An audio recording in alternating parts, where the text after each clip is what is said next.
तो क्या कल जेका फातू रोमन इसे एक्नॉलेज करने वाले हैं और कल होने वाली है एक्नॉलेजमेंट सेरेमनी और भी बहुत सारी न्यूज़ हैं जो कि मैं आज इस वीडियो में बताने वाला हूं। पर उससे पहले इस चैनल को कर दीजिए सब्सक्राइब। तो सबसे पहले हम कुछ ऐसे सेगमेंट की बात कर लेते हैं जो कि सबसे ज़्यादा व्यूअरशिप लेके आई थी, जिसमें कि जो ट्राइबल कोर्ट वाले सेगमेंट हुआ था वो नंबर 1 पे है। और आज तक सेथ रॉलिंस ने जितने भी रेसलमेनिया मेन इवेंट किए हैं वो रोमन रिंग्स की वजह से किए हैं। जब उन्होंने 2015 में money in the bank cash in किया था जब भी रोमन रिंग्स ही थे, और 2024 और 25 में थे ही रोमन रिंग्स। और अगर हम बात करें Roman rings combined title ring के बारे में तो उन्होंने पहले ही जॉन सीना और ब्रॉक लेसनर को पीछे छोड़ दिया है। और ये रही नाइट ऑफ चैंपियंस के बारे में कुछ खबर, जिसमें कि मुझे सिर्फ एक बात ठीक लगती है कि over family king of the ring जीत सकते हैं।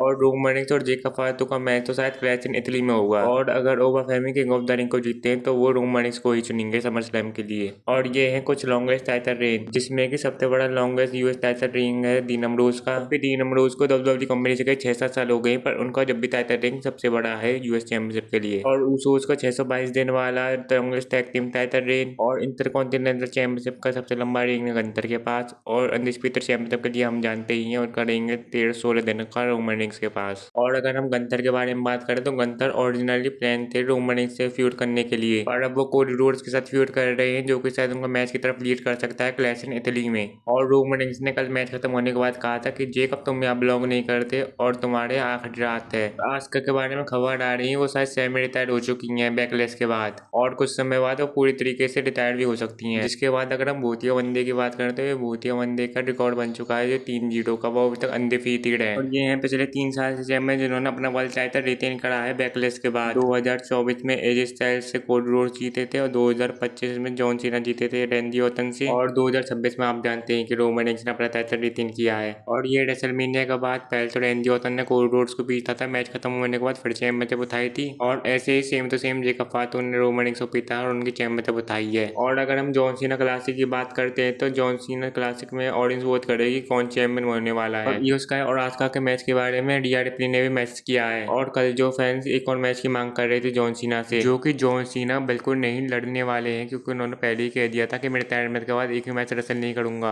और मैच खत्म होने के बाद रोमन रिंग्स ने नहीं कहा था जेकब फातू के बारे में, जेकब फातू ने भी रोमन रिंग्स के बारे में कहा था, जिसको आप यहाँ पढ़ सकते हैं। और कल होने वाली है एक्नॉलेजमेंट सेरेमनी, जिसमें कि जेकब फातू को इन्वाइट किया जाएगा जिससे कि वो एक्नॉलेज कर सके रोमन रिंग्स को। और मेरे हिसाब से वो एक्नॉलेज नहीं करने वाले बल्कि रोमन रिंग्स पर हमला कर सकते हैं, और जैसे कि उनका मैच क्लैश इन इटली में कंफर्म हो सकता है। और जो कल सेथ रॉलिंस ने वॉच किया था उसके ऊपर सोशल मीडिया में बात चल रही है। और जॉन सीना 2025 में तो रैंडी ऑर्टन के खिलाफ लड़ रहे थे, पर 2026 के बैकलैश में वो सिर्फ एक अनाउंस करने आए थे। और ये है सबसे ज्यादा दिन तक टैग टीम चैंपियन बनने वाले लोग, जिसमें कि पहले नंबर पर आते हैं कोफी किंगस्टन। और ये फिर से वही बात है कि ओवर फैम में किसको चुनेंगे, रोमन रिंग्स को या कोडी रोड्स को। मेरे हिसाब से वो रोमन रिंग्स को चुनेंगे समर स्लैम के लिए।